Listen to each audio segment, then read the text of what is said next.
let's get into some football, okay? Let's do it. It's taken long enough here to get into JK Dobbins, who unfortunately is done for the season. A torn ACL, has got some LCL damage as well. I think this is a significant injury. I don't even know if he's going to be ready to go week 1 of next year too. So what do the Ravens do? I know they brought in Todd Gurley earlier, in the offseason. It didn't work out. Do they revisit that? Do they bring in Duke Johnson? Do they acquire a vet somewhere?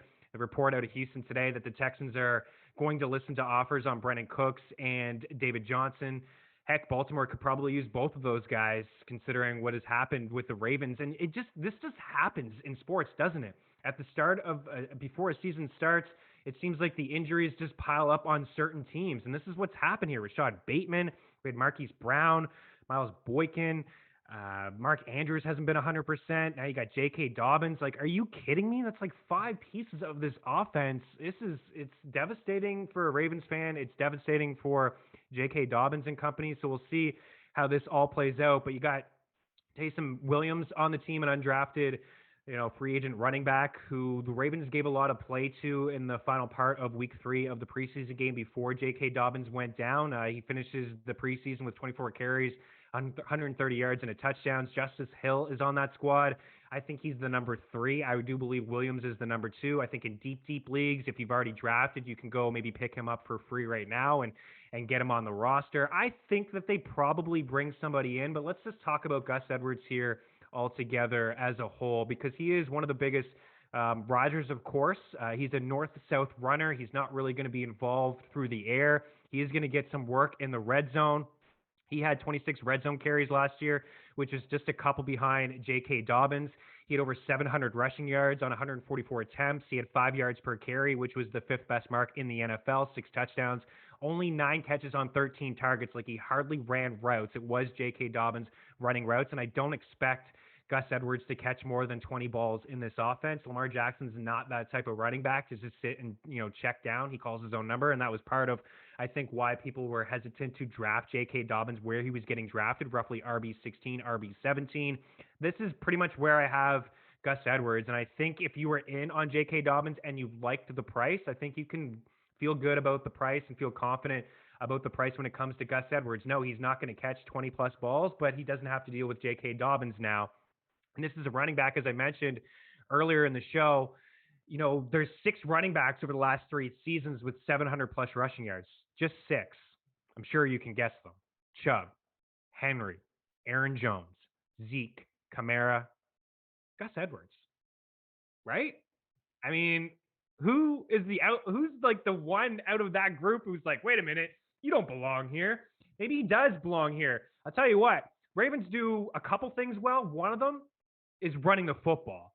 Over 50% of their plays over the last 2 seasons running the football. 2 teams in the last 9 years have run over 50% of the time. It's Baltimore twice, 2020 and 2019. They're very good at running the football.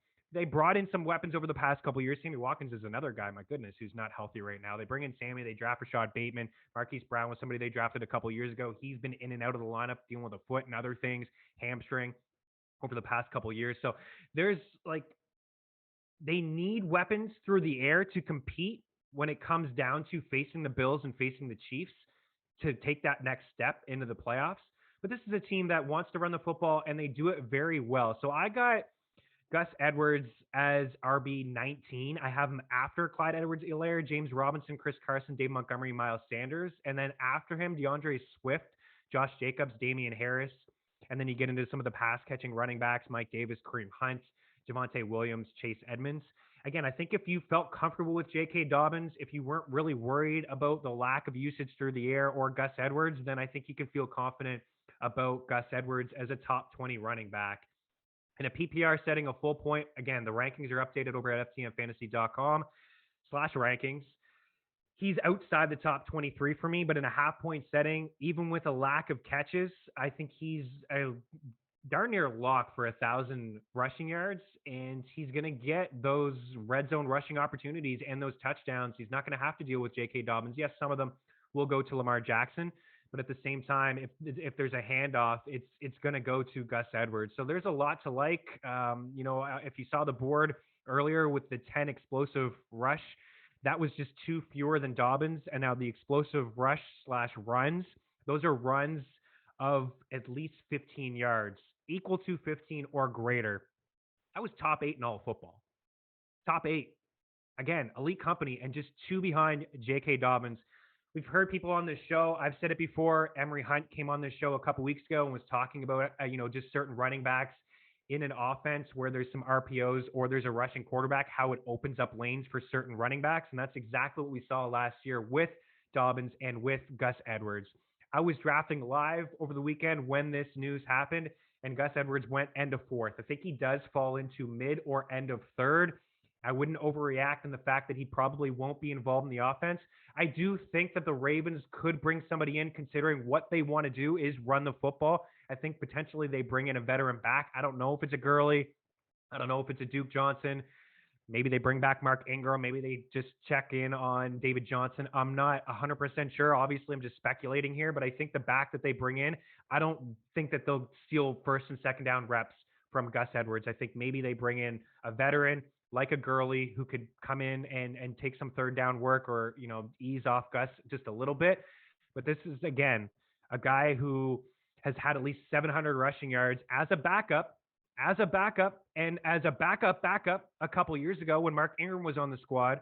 So this is somebody who is capable of flirting with 1,000 yards, and that's where his prop has fallen, 1,000 rushing yards. And I would take the over on that. I think this is somebody who finishes up with maybe 1,100 or 1,200 rushing yards. And again, just to kind of hammer home the point of what the Ravens do, top 7 in rushing attempts, their running backs last season, and also top 7 in red zone rushing attempts as well. They're a good offense. And I think that's why I'd lean with them over, Gus Edwards over a DeAndre Swift.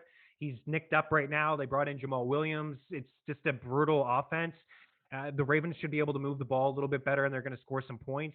Josh Jacobs, I'd sit on the fence with Jacobs and Damian Harris. I think I just lean Edwards again because of the offense over Las Vegas, and then they brought in Kenyon Drake. And then Damian Harris, I like quite a bit as well, and I think you can link them up, like Harris and Gus Edwards. I think they're both very similar. Maybe Harris has to deal with a couple more pieces inside that backfield. Ramondre Stevenson knocking on the door, who I think deserves a few touches. J.J. Taylor, I don't know if he's going to make the squad, but he was decent over the weekend as well, where Gus Edwards is not dealing with other guys as of now. So that's why I lean him over Damian Harris. But Harris isn't a guy that I expect to catch a lot of balls either. James White is going to lock down that role.